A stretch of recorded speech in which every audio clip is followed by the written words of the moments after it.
I don't want to make this video. I don't want to talk about this topic, but it seems that it's imminent. There is more conflict, more tension around the world, and World War III seems like it's going to happen anytime soon. So I want you to be protected. I want you and your family to have a plan B on where to go if something major, something nuclear happens. I'm going to tell you the best countries in the world that you can choose that have simple residency, simple citizenship. I'll divide them up in different lists. What are the countries that you can go to now to just get residency? And what are the ultimate countries to be in case of a world war? With the recent Russian terrorist attack, with the recent Baltimore cyber attack on a boat that left many people missing and a bridge collapsed, it's escalating. Conflict is brewing all over the world. Russia and the US have over 1,000 nuclear weapons pointed at each other. So we have to think about this because we have to prepare as wealthy individuals. The first couple of countries that I would recommend in case something major, something nuclear starts to happen, in case the first nuclear bomb gets dropped, are in Latin America. Mexico, not the best country in the world to be in during World War. Obviously bordering the United States, obviously very close to the action, but at least you have some distance, some separation, easy residency, easy citizenship, a lot of foreigners, huge country with lots of land, lots of resources,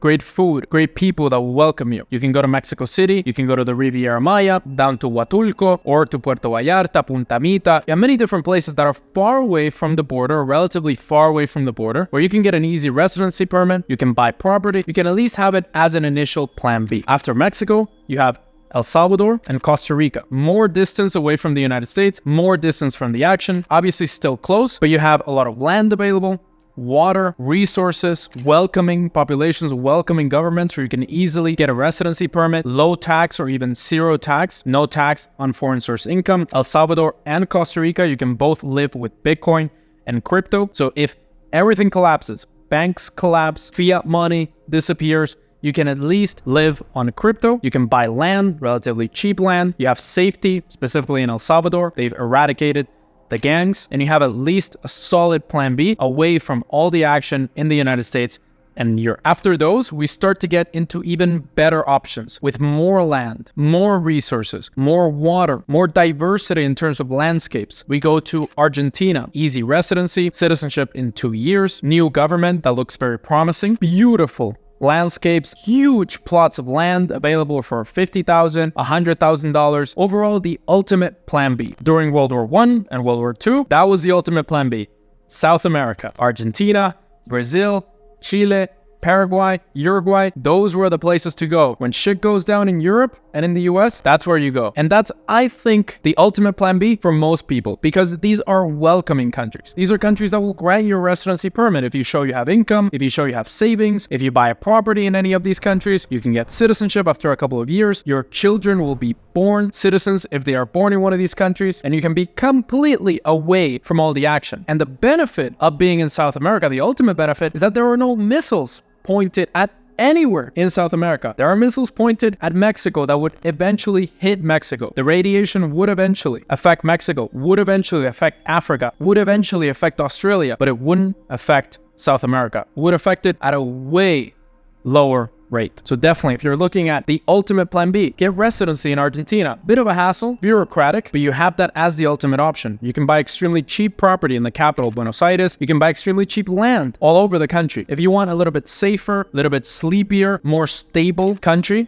you have Uruguay. If you want a country with amazing investment opportunities, you can get amazing rental yields on property. You have Paraguay, country that is increasing in investments from all over the world, specifically from the region of South America. Definitely consider that. Chile, a bit safer, better passport. They do have a humanitarian pregnancy visa. If you're looking to give your children a better citizenship or a diversified citizenship, you can get your pregnant wife or girlfriend a pregnancy visa in Chile, and then your children will be born citizens of Chile. So definitely look at South America. Open options for immigration and far away from all the nuclear action. Other options in Africa, far away from the African continent, very developed, are Mauritius and Seychelles. My personal favorite, Mauritius, just because you can get permanent residency by investing in the country. You buy property, you get permanent residency, you can work towards citizenship. Amazing country. I've been there, extremely beautiful, a lot of resources, great food. You can buy land in the country if you wish. You need special permits. It's not that easy if you're not a citizen, but definitely far away from all the action. The only problem is that it's a small island, so it imports a lot of food. It's also vulnerable to shipping delays, to shipping disruptions in case of a world war. Keep all of that in mind, but definitely a solid plan B if you want to escape the action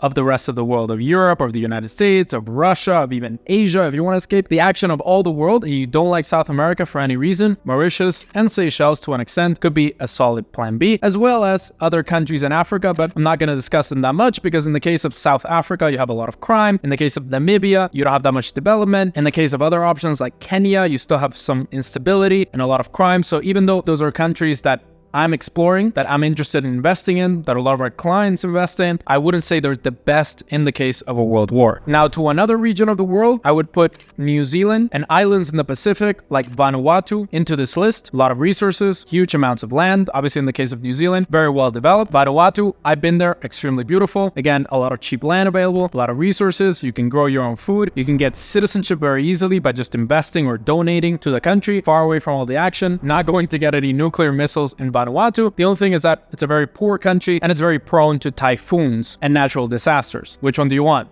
Nuclear war or a typhoon? I would pick a typhoon in many cases. It's a lot more survivable and I don't have to worry about my family being nuked at any point. So definitely an area of the world, as well as deep inside the Pacific, like French Polynesia. For EU citizens, this could work out really well. You go to French Polynesia. Again, it could be extremely affected by shipping delays, shipping disruptions, boats that don't arrive on time. And because they are islands, they import a lot of food. So you have to be careful. Every time you think, oh, I'm just going to go to an island in the middle of the ocean and survive there. Well, islands depend on other countries to ship goods and ship food and ship resources. So be extremely careful. That's why I think South America is the ultimate plan B. Getting Argentinian residency, Paraguayan residency, Brazilian residency is the ultimate plan B because you have large countries. Yes, the economies are not the best. Yes, crime is not the best, but you can still find some safe areas within this continent of South America. Now, obviously, you're not going to uproot your entire life and move from the United States, from Canada, from the UK to Argentina just because there might be a world war. I'm saying